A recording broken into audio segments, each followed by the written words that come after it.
నమస్తే welcome to speed news of Politicos నేను మీ లక్ష్మీ రాజరాజు మాజీ సీఎం జగన్ రివర్ బేసిన్ మధ్య తేడా కూడా తెలియని వ్యక్తి అని మంత్రి నారాయణ విమర్శించారు. ప్రపంచవ్యాప్తంగా నదులు సముద్రాల సమీపంలో జరిగే అన్ని నిర్మాణాలు రివర్ బేసిన్ పరిధిలోనే జరుగుతాయని పేర్కొన్నారు.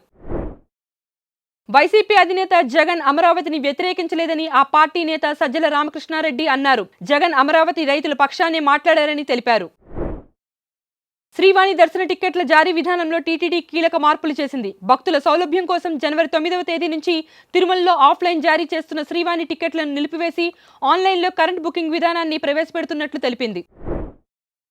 సంక్రాంతి పండుగలోగా వర్కర్ టు ఓనర్ పథకం అమలు చేయాలని BRS working president KTR Congress ప్రభుత్వాన్ని డిమాండ్ చేశారు. అమలు చేయకుంటే 10,000 మందితో ధర్నా నిర్వహిస్తానని హెచ్చరించారు. ఒడిశాలోని రూర్కెలా వద్ద ఓ చార్టెడ్ ఫ్లైట్ కుప్పకూలిపోయింది.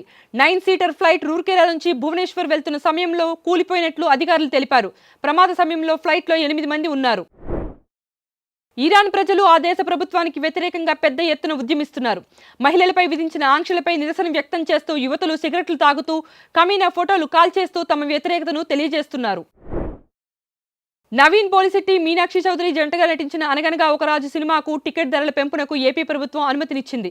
సింగిల్ స్క్రీన్లో టికెట్పై 50 రూపాయలు, మల్టీప్లెక్స్లో 75 రూపాయల వరకు ధరలు పెంచుకునే ఆ వెసులుబాటు కల్పించింది.